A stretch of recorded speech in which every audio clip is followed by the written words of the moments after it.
Shalom, Kolalo Yahweh, Ba'Shem Yahushua, Ba'Shem Kakwadash, double honors. Go out to the apostles and elders of Great Millstone, through the Holy Spirit, continue to teach us His truth. Alright, especially these days now, and what's coming up on us.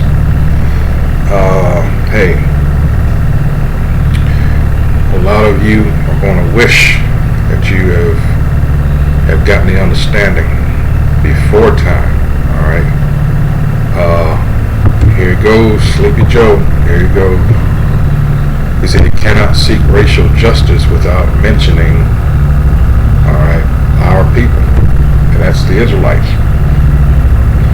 They call us black and other names which have nothing to do with the nation of people as a mockery.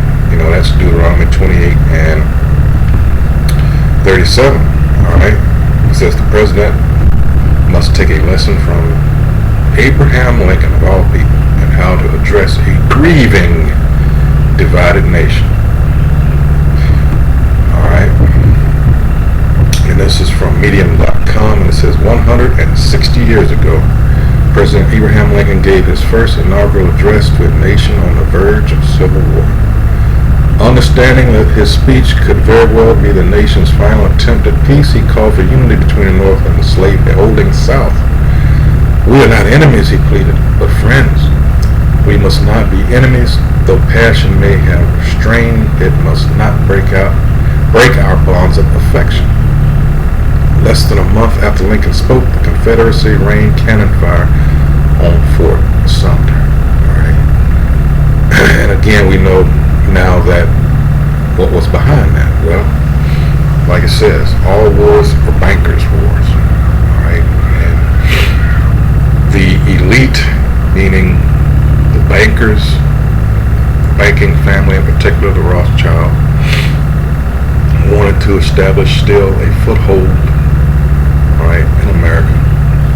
You had various attempts, all right, from the Revolutionary War with Heinz Solomon, and then you had, even with that devil Andrew Jackson, during his tenure, they were trying to sink their teeth into, or get a grip on, all right. I believe the last words he spoke before that devil died, he said he beat the bankers or something to that effect.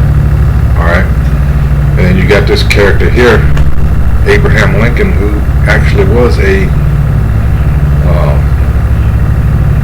one of those crypto Jews. All right. Changed their names and everything. You can trace his family back to England. All right. And in the book, The Real Lincoln, he wasn't too fond of our people, to put it mildly. All right. But as you can get, I hope you get by what I just read in the first paragraph, he really did not want to do what he eventually would do, and that was so-called free us. Now, when you understand what really happened, we were never freed. We were just, because that whole police action, all right, was to get the wealth of the South. These elites did not want, because they were making enormous amounts of money off of the backs of our people. All right, free labor, all this massive wealth was being generated, and you're going to find out that England was holding off because they really wanted to back the South, but they decided, hey, hold off, just let them, yes, that's true. That's one thing they don't teach in school. Because what? The South was pairing with England. All right? And this is what the elite saw, so they had to put a stop to it. All right?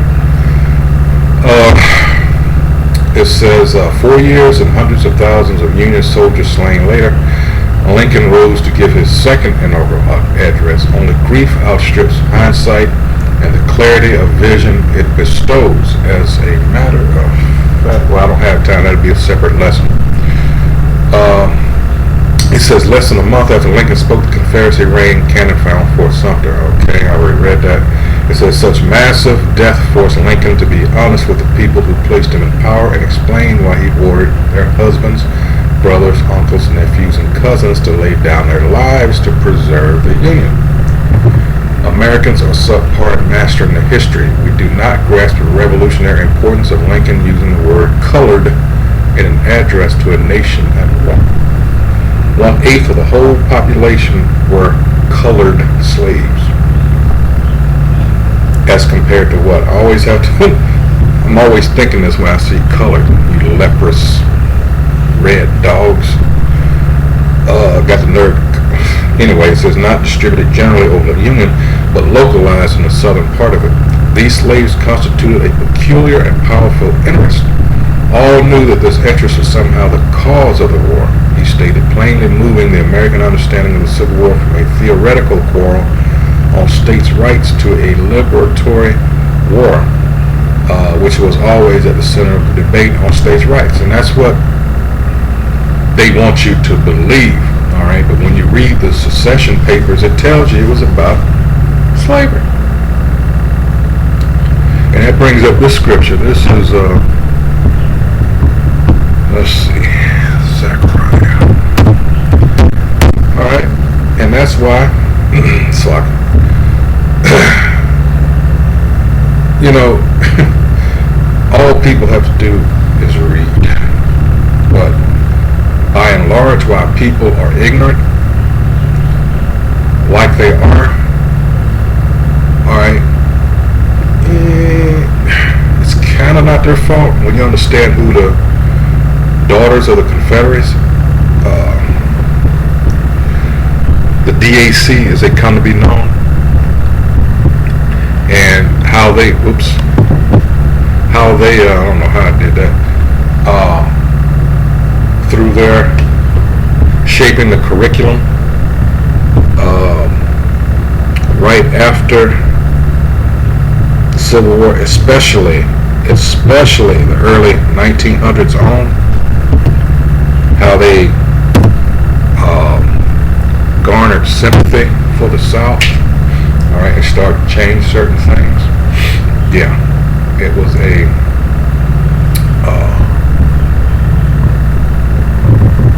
talk about conspiracy theories and things like that. Don't be thrown off and fooled by when someone says that. Just try to look into it for yourself, all right? But like I tell you, it says that in the secession papers when you read them. It was about slavery, about states' rights and all that shit. I mean, technically you're getting into, you know, but no, it was about us, control of us. This is Zechariah 12, and I have to go to 3, so I can. It says, and in that day will I make Jerusalem. Bear in mind, Jerusalem is a people before it's a place. In that day will I make Jerusalem a burdensome stone for all people. All that burden themselves with it shall be cut in pieces, though all the people of the earth be gathered together against it. All have had us in captivity at one time or another. All have partaken of our spoils. It tells you that when you go into the Apocrypha. Let's go to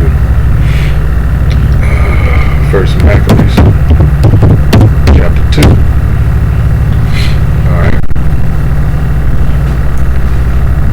And all have a part in trying to keep us, all right, all will benefit, I should say, in keeping us from becoming a nation again. This is First Maccabees chapter 2, verse 10. It says, what nation, asking the question, what nation hath not had a part in her kingdom and gotten of her spoils? All right, talking about Israel. All her ornaments are taken away. Of a free woman she has become a bondslave. Lamentations, read especially chapters 1 and 2. All right, it goes into that. All right, Lamentation 2 and 15 and 16. 15 said what? They were glad when we fell. They clapped. You know, and that's representative of all the other nations, and they want to keep it that way. All right, you better believe think, I don't know if it'd be a surprise for everybody, certainly not people that have come into this truth, how many nations know who we really are. This is Psalm 83. That's right, they can run this game until you come to the Vatican. Those people that currently occupy the land of Israel, those Israelis, and North Africa. Alright. And a good portion of Europe. This is Psalms 83. And I'll start at the top. It says, keep not thou silence, O Most High. Hold not thy peace, and be not still, O Most High. It says, for lo, thine enemies make a tumult, and they that hate thee have lifted up the head. They have taken crafty counsel against thy people, and consulted against thy hidden ones. They have said, come and let us cut them off from being a nation, that the name of Israel may be no more in remembrance. And you have to wonder, this whole pandemic thing, supposedly, because it just came out, there's an article I was just flashed on my phone, supposedly this started in Wuhan, China. How did it become about so-called Negroes, Latinos, and Native Americans are supposed to represent or are the face of the disease now? How did that happen? Let me read you what just came across on the phone.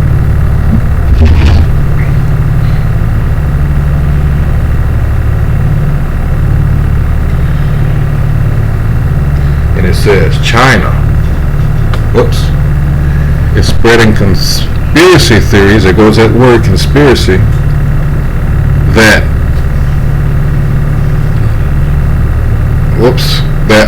the coronavirus was created in an American lab, and that a U.S.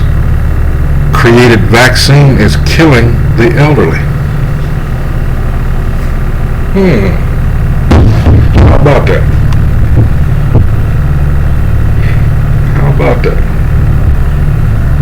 They lied on the Spanish flu back in 1918. Said, everybody thinks it originated in Spain. No.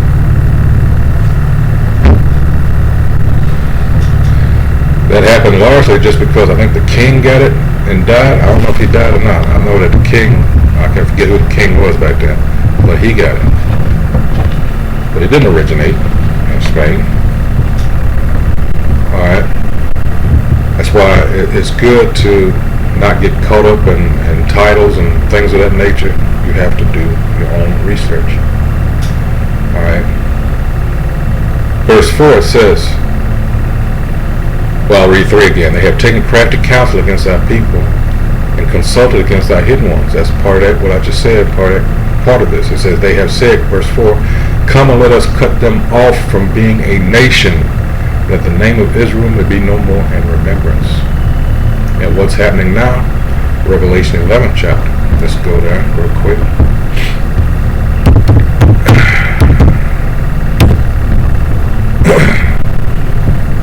And this is why you're seeing things go fast, revving up as fast as they are now. Alright? As soon as this loads, this is Revelation chapter 11. Let's scroll down here. Verse 8, it says, in their dead bodies, we were dead, from the neck up. For how long? Didn't know who we were. Alright, it says, in their dead bodies shall lie in the street of the great city, which spiritually is called Sodom and Egypt, because everything that was happening back then, everything's consolidated here in America. Alright, where also our Lord was crucified. Alright. Alright, how is he crucified? They're covering up who he really is. They're giving you Cesare Borgia. Alright, and that's just blasphemy. Alright, it says, verse 9, they of the people and kindreds and tongues and nations shall see their dead bodies 3 days and a half, and shall not suffer their dead bodies to be put in graves. And they that dwell upon the earth shall rejoice over them. Alright, what did I just read in Psalms 83? Alright. They don't want us to become a nation. They took crafty counsel, all right? And they that dwell upon the earth shall rejoice over them and make merry, and shall send gifts one to another, because these two prophets tormented them that dwelt on the earth. And after 3 days and a half, the Spirit of life from the Most High entered into them, and they stood upon their feet, and great fear fell upon them which saw them. Let's go to Wisdom of Solomon, 5th chapter.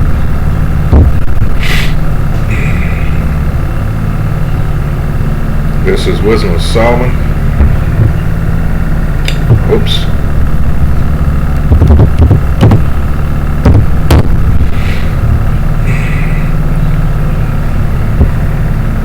Oh, crap. They want you to do it the hard way.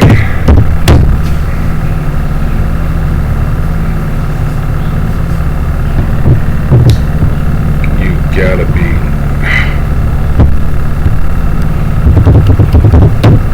Slovakia.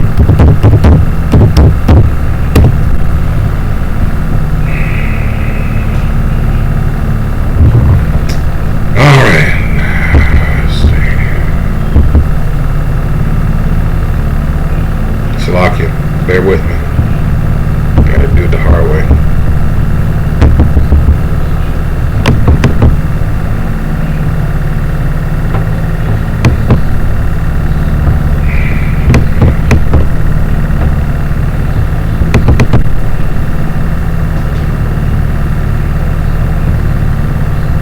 Almost there.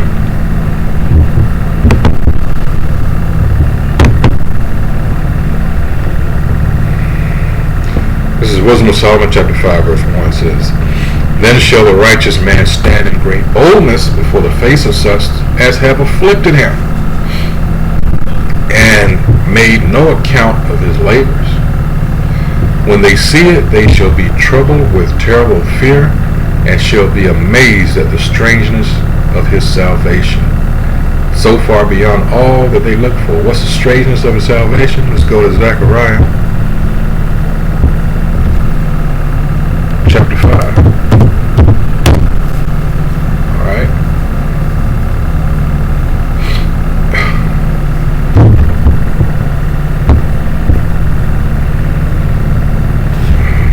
Satan.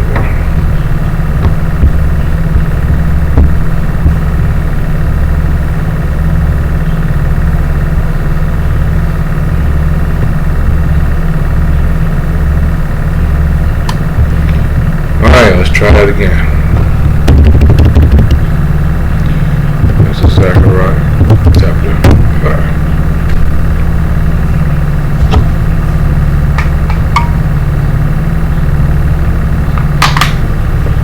Zechariah chapter 5 verse 1. Then I turned and lifted up my eyes and looked, and behold, a flying roll.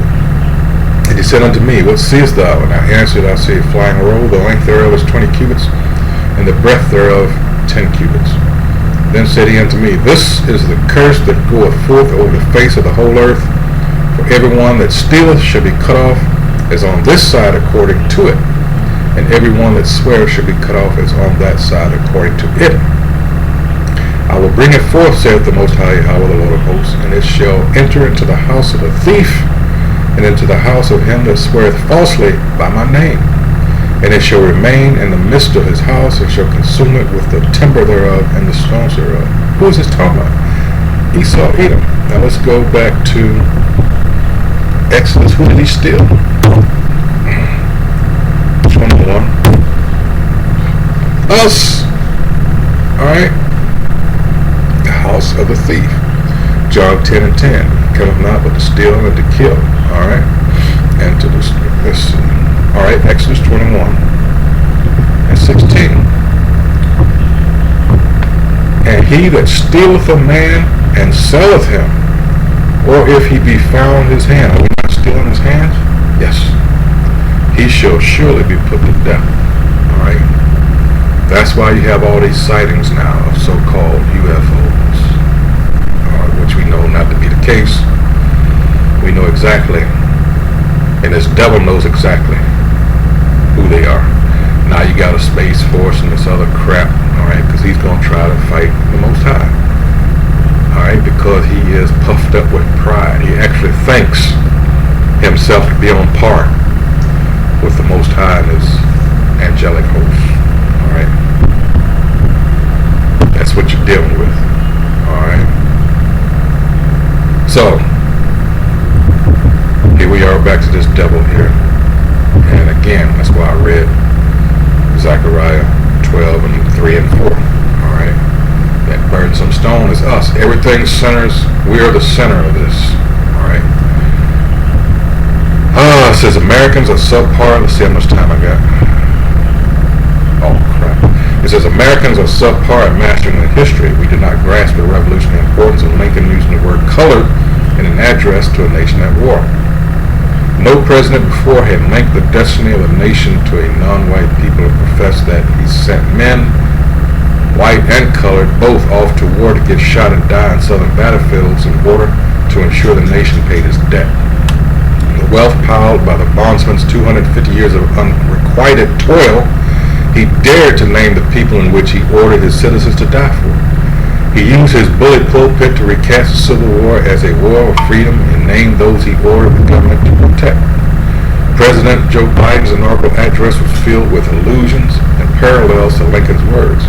Through the Civil War, the Great Depression, World War, 9/11, through struggle, sacrifice, and setbacks, our better angels have always prevailed, he said, echoing Lincoln's plea for the North and South in his first inaugural address to hear the better angels of our nature.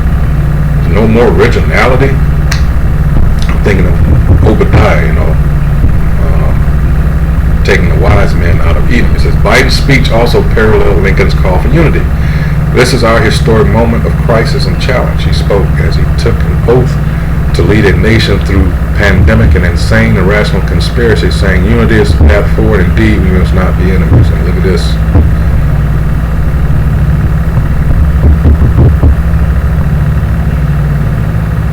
Biden's call for unity by confronting a rise of political extremism, white supremacy, and domestic terrorism was surely couched in what I found to be the most frightening image from the sack of the Capitol a week ago. And you have to know this is all bullshit. They know where all these so-called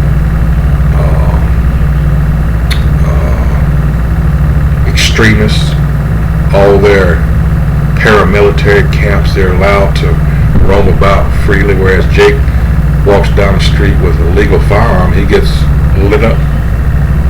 So you'll have to excuse me while, fuck this place. And even if you don't excuse me, alright? Because again, it's an unjust and wicked society. They know exactly who they have in captivity here. But it's you jakes that don't want to know. All you want to are content with is filling your belly, alright? Enjoying whatever entertainment is put before you.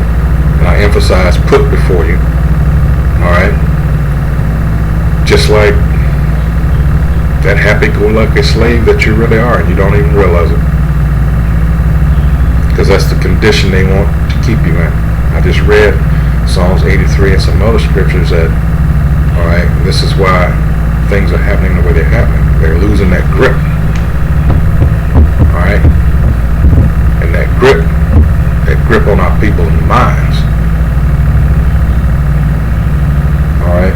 Long as you be what they want you to be, they're happy. They can continue, But no, as soon as you start, wait a minute. Hold on. Maybe those Israelites got a point. Maybe I should dig into it. So what's coming up next? Aside from this pandemic, this vaccine and all this other crap. Alright? Because I have, just in case you thought you were free, no, I've been all this time since, I've been perfecting my craft. Alright? You thought slavery was bad the first time around? You just wait. See what you fail to realize, the majority of people out there is. There's a reason Daniel 12:1 says what it says. It says all those things that were in the past that we went through, it's not going to compare to what's coming. That's why Michael the Archangel had to step up. Think about it. Back then, I couldn't perfect my craft as far as slavery going. I just didn't have the means to do so. I was limited by the technology at the time. Now, things have gotten to the point. Remember, part of Daniel 12 also talking about knowledge increase. All right. Now I can do things I could only dream of back in the 1860s, or going back to 1600s on up until that point. Things I could only dream of. It's just now with nanotech. Oh man, I can sit in Florida and I can drop bombs on you in Pakistan or wherever. So if there's an uprising with my slaves, all I have to do is send in a droid. It's over. Also, I can tag you. I can know where you are at all times. In other words, he's trying to be God, and he's, at least on this level, all right, he's close to fulfilling that fantasy. That's what he wants to do. That's why there's not going to be anything such as privacy. And all of you, were tricked into backing it, either out of fear or convenience, or both. So you're going to be partakers and willing participants, all right, in your own slavery and demise. All because you want to have fun. You don't want to be bothered by what's really going on. So I'm going to end it there. I've gone way over. So anyway, like I always say, I hope whoever views this is edified. That's what we aim to do. And trying to wake up the remaining hopefully elect. So with that, hey, shalom.